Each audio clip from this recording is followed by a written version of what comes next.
Ya, selamat bertemu kembali saya ucapkan kepada kalian semua kelas 11 untuk mata pelajaran Sejarah Indonesia. Hari ini kita akan belajar materi baru yang merupakan lanjutan materi dari minggu lalu ya. Nah, kemarin kita sudah bahas materi minggu lalu itu bicara tentang pemerintahan Dendles dan pemerintahan Raffles. Saya harap dan semua sudah bisa pahami materi minggu lalu. Kita akan lanjut materi baru kita hari ini, yaitu dominasi pemerintah Belanda di Indonesia ya. Nah, ini materi kita hari ini. Oke.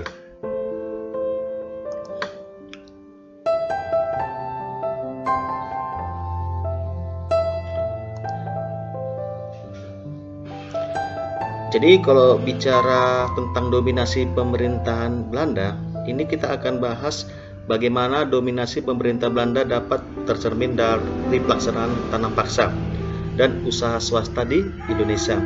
Jadi kan kemarin kita sudah bahas bahwa berdasarkan Konvensi London tahun 1814, Indonesia itu kembali menjadi kekuasaan Belanda setelah terjadi kesepakatan antara Belanda dan Inggris. Artinya di sini Belanda kembali berkuasa di Indonesia. Apa yang dilakukan oleh pemerintah Belanda ketika kembali berkuasa di Indonesia? Itu melaksanakan yang namanya tanam paksa dan usaha swasta di Indonesia. Nanti kita akan bahas tentang tanam paksa ya, bagaimana itu tentang pelaksanaan tanam paksa. Jadi diberikan secara singkat pengantar itu pelaksanaan tanam paksa dan usaha swasta itu merupakan klimaks dari praktik penjajahan pemerintah Belanda. Jadi ini merupakan puncak dari kekuasaan pemerintah Belanda di Indonesia. Melalui tanam paksa dan usaha swasta kekayaan Indonesia dikuras oleh Belanda. Ya, jadi tanam paksa nanti itu bagaimana aturan tanam paksa kita akan pelajari ya. Nah, jadi akibat tanam paksa ini penderitaan rakyat terus berkepanjangan dan telah merusak sendi-sendi kehidupan masyarakat Indonesia. Jadi wajah kapitalisme dan imperialisme menampakkan diri sebagai penghisap kekayaan Indonesia. Terkait dengan itulah, maka pembelajaran pertemuan ini membahas topik dominasi pemerintah Belanda di Indonesia. Kita akan bahas secara lebih dalam dari materi berikutnya ya. Ya, adapun tujuan pembelajaran kita hari ini adalah ini lihat ya. Jadi setelah mengikuti kegiatan pembelajaran ini, siswa mampu ini pertama menganalisis latar belakang dilaksanakan tanam paksa, yang kedua mengevaluasi ketentuan dan pelaksanaan tanam paksa, yang ketiga menganalisis sebab-sebab dilaksanakan usaha swasta, yang keempat menganalisis isi dan makna Undang-Undang Agraria tahun 1870. Berikutnya menganalisis praktik pelaksanaan usaha swasta, dan yang terakhir menganalisis akibat dari pelaksanaan tanam paksa dan usaha swasta.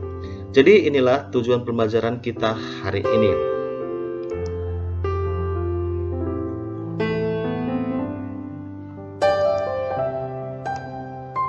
Oke, kita langsung masuk ke materi masa penerapan sistem tanam paksa. Jadi lihat gambar di sini. Kalau kamu lihat gambar ini di monitor, inilah sistem tanam paksa. Jadi di sini ada bangsa Belanda yang mengawasi bagaimana rakyat Indonesia pada masa itu untuk panen ya. Ini lihat perkebunan tebu ini. Jadi tanam paksa pada masa itu diberlakukan dengan aturan yang sangat memberatkan rakyat Indonesia.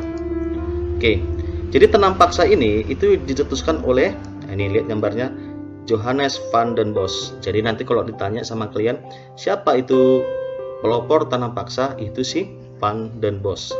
Inilah tokoh atau gambar Van den Bos. Oke, baik. Sistem tanam paksa, lihat ini.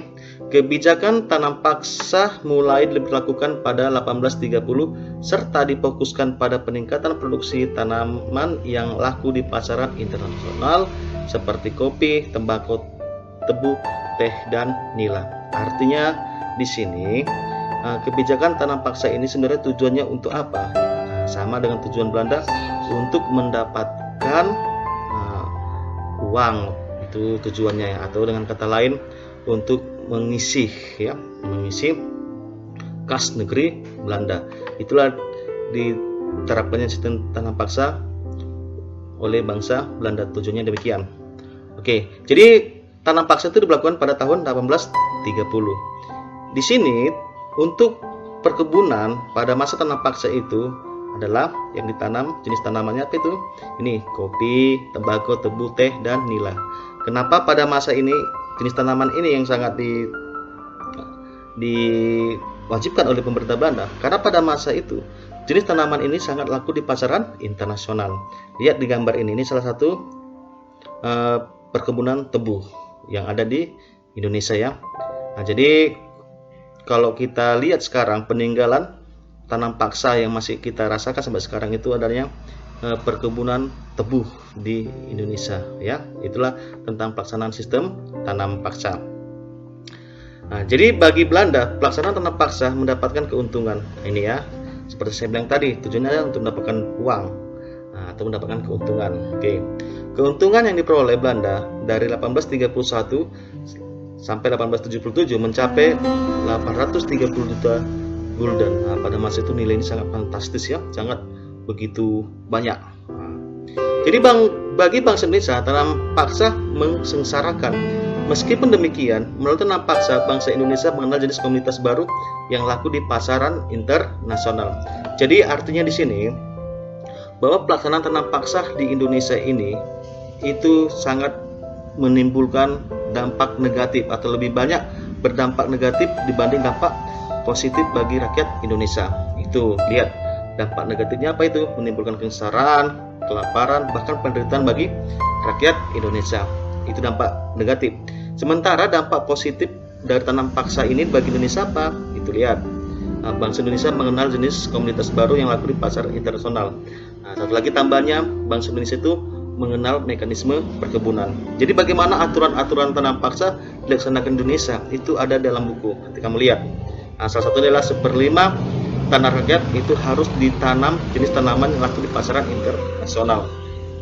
Terus kemudian hasil atau kegagalan panen itu menjadi tanggungan pemerintah Belanda. Jadi aturannya itu dilaksanakan nggak sesuai dengan aturan yang sebenarnya. Contoh begini, katanya 1/5 tanah rakyat itu ditanami jenis tanaman yang laku di pasar internasional, tapi nanti kebijakannya menyeleweng dari pelaksanaannya. Katanya kegagalan panen itu menjadi tanggungan pemerintah, tapi justru kegagalan panen itu pada masa itu rakyat yang menanggung sendiri. Makanya rakyat Indonesia sangat menderita pada waktu dilaksanakannya tanam paksa. Itulah dampak dari tanam paksa bagi rakyat Indonesia. Nanti lebih lengkapnya kamu bisa membaca buku pegangan kita, itu buku Kementerian Pendidikan dan Kebudayaan. Itulah bicara tentang masa penerapan sistem tanam paksa di Indonesia.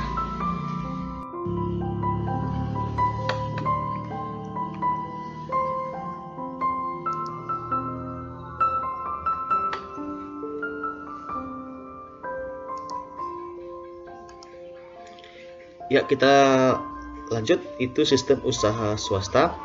Jadi dari judul materi kita ini, sistem usaha swasta, berarti kalau dikatakan swasta itu berarti pihak asing di luar pihak pemerintah. Itu arti usaha swasta di sini ya.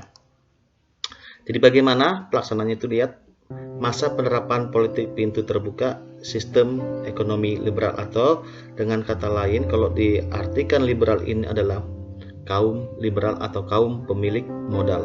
Jadi pada masa itu sistem ekonomi liberal lah pengganti dari pelaksanaan sistem tanam paksa. Itu apa yang dimaksud dengan politik pintu terbuka kita akan bahas, tapi sebelumnya kita akan lihat di sini kenapa politik pintu terbuka dilaksanakan. Itu karena latar belakangi oleh lihat penderitaan rakyat akibat sistem tanam paksa. Tadi kan saya sudah katakan bahwa dampak negatif dari tanam paksa itu paling dirasakan oleh rakyat Indonesia. Jadi akibat penderitaan rakyat dengan dilaksanakan tanam paksa ini, makanya muncullah tokoh-tokoh pengkritik tanam paksa. Ini muncul kritik tahun 1860 oleh dua tokoh di sini ya. Itu tokoh pertama bernama Douwes Dekker atau nama lainnya itu Multatuli. Dalam buku Max Havelaar dia mengkritik bagaimana pelaksanaan tanam paksa. Kemudian tokoh yang kedua itu Frans van der Voort. Nah, itu judul bukunya Suiker Contractor atau dengan kata lain kontrak-kontrak gula. Jadi akibat kritikan tokoh-tokoh inilah pada masa itu akibat tanam paksa itu pada akhirnya itu dihapuskan ya.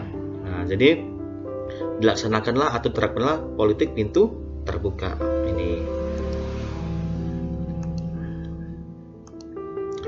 Nah, jadi politik pintu terbuka ini itu ditandai dengan munculnya Undang-Undang Agraria tahun 1870. Undang-Undang Agraria berarti ini undang-undang di bidang perkebunan atau pertanian, itulah yang dimaksud dengan Undang-Undang Agraria.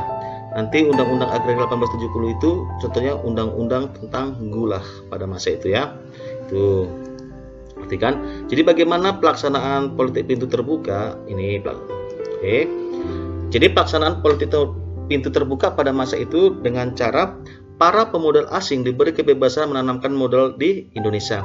Jadi bagi kaum pemilik modal pada masa itu, atau dengan kata lain, orang-orang kaya pada masa itu diberikan kebebasan menanamkan modal di Indonesia.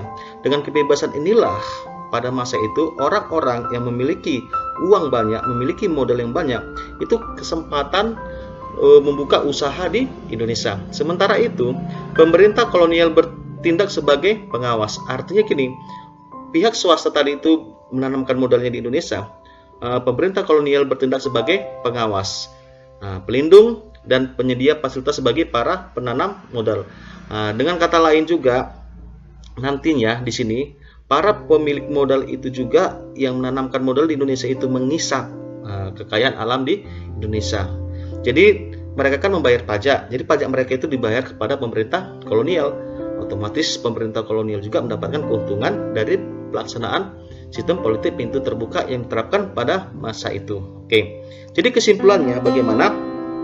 Dalam perkembangannya, sistem ekonomi liberal ini tidak lebih baik dari sistem ternak tanam paksa karena tidak dapat membawa kesejahteraan bagi rakyat Indonesia. Nah, tadi kan tanam paksa dikritik, dihapus, diganti oleh sistem liberal. Tapi kesimpulannya justru sistem ekonomi liberal ini itu tidak memberikan kesejahteraan bagi rakyat Indonesia. Makanya pada akhirnya kembali rakyat Indonesia mengalami penderitaan akibat sistem usaha swasta atau politik pintu terbuka yang diterapkan oleh pemerintah kolonial Belanda pada masa itu. Baik, sampai di sini dulu pertemuan kita hari ini untuk materi sistem usaha swasta. Kita akan lanjut materi berikutnya di pertemuan selanjutnya ya. Pesan saya kepada kalian semua, tetap semangat untuk mengikuti pembelajaran jarak jauh atau pembelajaran online kita. Dan ingat, tepat waktu ya dalam mengumpulkan tugas. Sekian dan terima kasih.